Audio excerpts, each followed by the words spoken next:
दोस्तों, अस्सलाम वालेकुम। आपका स्वागत है हमारे लॉ एक्सपर्ट चैनल पे।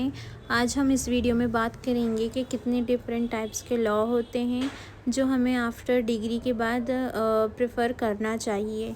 जैसे कि क्रिमिनल है, सिविल लॉ है, कॉर्पोरेट है, कॉन्स्टिट्यूशनल लॉ है, आईपी लॉ है, इन्वायरमेंटल लॉ है, family, labour, tax, international law है।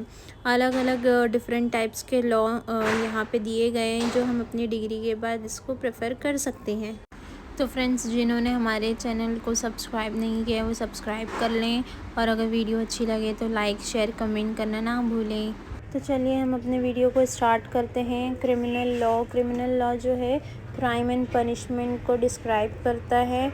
जैसे कि थेफ्ट, मर्डर, असॉल्ट और फ्रॉड, ये सब टाइप के जो क्राइम होते हैं वो क्रिमिनल लॉ में आते हैं, जिससे कि हम उन्हें पनिशमेंट भी दे सकते। क्रिमिनल लॉ एक ऐसा क्राइम है जो उसकी पनिशमेंट से ही जुड़ा होता है। जैसे कि किसी ने अगर चोरी की है तो क्रिमिनल लॉ के रिगार्डिंग उसे हम पनिशमेंट दे सकते हैं।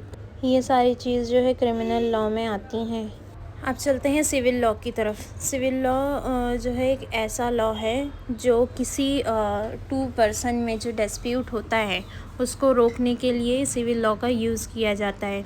सिविल लॉ में ना कोई क्राइम होता है ना कोई पनिशमेंट होती है, बस ये डिस्प्यूट को सॉल्व करने के लिए यूज़ किया जाता है। तो सिविल लॉ में जो है कॉम्पनसेट या डिस्प्यूट को सॉल्व करने के लिए इसका यूज़ किया जाता है। अब आते हैं कॉरपोरेट लॉ की तरफ। कॉरपोरेट लॉ बिजनेस और कंपनीज़ के रूल और रेगुलेशन से कनेक्टेड होता है। ये इंश्योर करता है कि एक कंपनी लीगल तरीके से ऑपरेट करे, जैसे कि company registration, merger and acquisitions, contracts, compliance, share holder agreements etcetera. Corporate law जो होता है मोस्टली ऑफिस में काम करते हैं, क्लाइंट्स को एडवाइस देते हैं और लीगल डॉक्यूमेंट्स को प्रिपेयर करते हैं। ये फील्ड उन लोग के लिए अच्छी होती है जो बिज़नेस और लॉ दोनों समझना चाहते हैं। तो कॉर्पोरेट लॉ का मीन्स ये होता है। अब चलते हैं कॉन्स्टिट्यूशनल लॉ की तरफ। कॉन्स्टिट्यूशनल लॉ कंट्री के कॉन्स्टिट्यूशन यानी संविधान और सिटीजन्स के फंडामेंटल राइट से रिलेटेड होता है। इसके एग्जाम्पल है जैसे freedom of speech, right to equality, right to life etcetera.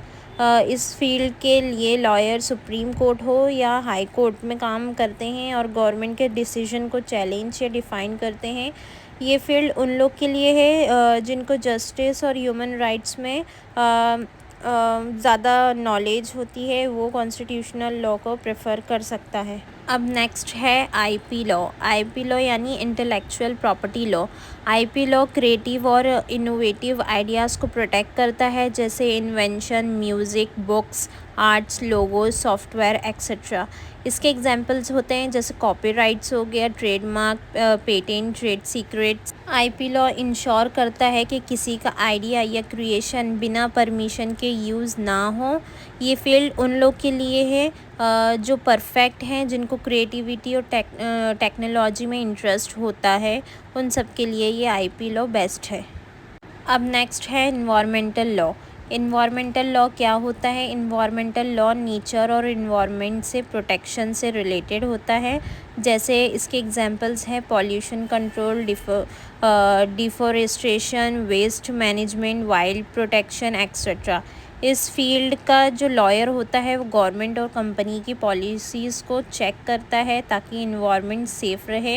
ये उन लोग के लिए है बेस्ट फील्ड है जिनको इकोलॉजी और सस्टेनेबिलिटी में इंटरेस्ट होता है, तो उनके लिए इन्वायरमेंटल लॉ बेस्ट है। इसके बाद हम चलते हैं फैमिली लॉ की तरफ। फैमिली लॉ तो सबको ही पता होगा कि फैमिली लॉ का यूज़ कहाँ होता है, ये तो हर घर की कहानी है। तो आइए हम चलते हैं फैमिली लॉ को अच्छे से उसकी नॉलेज लेते हैं। फैमिली लॉ घर के और पर्सनल रिलेशनशिप से रिलेटेड होता है, जैसे कि मैरिज हो गया, divorce, child custody, adoption, domestic violence, property division etcetera. ये सब का यूज़ जो है फैमिली लॉ में होता है। फैमिली लॉयर्स जो है क्लाइंट को इमोशनल और लीगल दोनों तरीके से सपोर्ट करता है। ये फील्ड सेंसिटिव होता है, इसमें पेशेंट और कम्युनिकेशन स्किल बहुत ज़रूरी होती है। अगर ये नहीं हो तो हम इसका यूज़ अच्छे तरीके से नहीं कर सकते हैं। तो फैमिली लॉ के लिए बेटर पेशेंस होना बहुत ज़रूरी है और गुड कम्युनिकेशन स्किल होना बहुत ज़रूरी है। उसके बाद आता है लेबर लॉ यानी employment law. Labour law employer employers के बीच के राइट्स और ड्यूटीज़ को रेगुलेट करता है। जैसे इसके एग्जांपल है salary issue, work discrimination, work place discrimination, safety, work hours, labour unions etcetera. अगर किसी को सैलरीज का कोई इशू है तो वो लेबर लॉ में जाके कंप्लेन कर सकता है। जैसे किसी का मैनेजर हो, बॉस हो, जो भी सैलरीज़ को लेके जो भी इशू क्रिएट कर सकता है, तो वर्कर जाके लेबर लॉ में एम्प्लॉयमेंट लॉ में जाके अपना राइट्स ले सकते हैं। लेबर लॉ इंश्योर करता है कि वर्कर्स को उनके लीगल राइट्स मिल रहे हैं या कंपनीज़ लेबर्स लॉ को फॉलो कर रही है कि नहीं कर रही। अगर कोई ऐसा डिफ़िकल्टी आ रही है वर्कर्स को, तो वो जाके अपनी कंप्लेंट रजिस्टर कर सकते हैं लेबर लॉ में।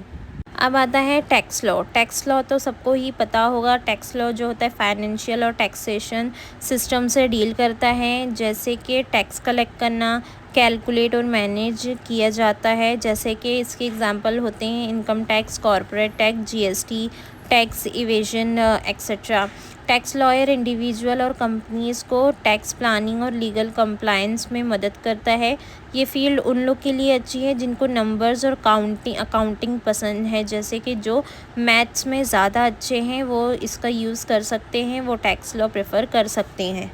अब नेक्स्ट है इंटरनेशनल लॉ। इंटरनेशनल लॉ जो है कंट्रीज़ के बीच के रिलेशन और एग्रीमेंट्स को कंट्रोल करता है। जैसे कि इसके एग्जांपल हैं territories, trade law, human rights, war and peace issues, global dispute etcetera.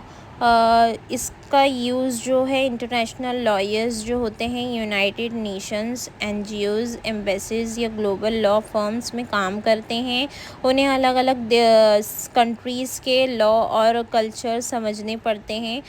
यानी कि डिफरेंट टाइप्स की जो कंट्रीज़ हैं वहाँ के क्या लॉ है, रेगुलेशन क्या है, वहाँ के रूल्स क्या है, वो सब इंटरनेशनल लॉ के लॉयर्स को 100% पता होना चाहिए। अगर वो ये प्रेफर कर रहे हैं तो इंटरनेशनल लॉ उनके लिए बेस्ट है। तो फ्रेंड्स, आज के इस वीडियो में हमने स्टडी किया क्रिमिनल लॉ क्या है, एग्जांपल्स के साथ हमने इसको अच्छे से समझा। सिविल लॉ क्या है, कॉर्पोरेट लॉ क्या है, constitutional, IP, environmental, family, labour, tax, international law क्या होते हैं। अगर आपको समझ में आया है तो वीडियोस को लाइक, शेयर, कमेंट करना ना भूलें। और आप ऐसी और मोर वीडियोस चाहते हैं तो हमें लाइक, शेयर, कमेंट, सब्सक्राइब करना ना भूलें। ओके, अल्लाह हाफिज़।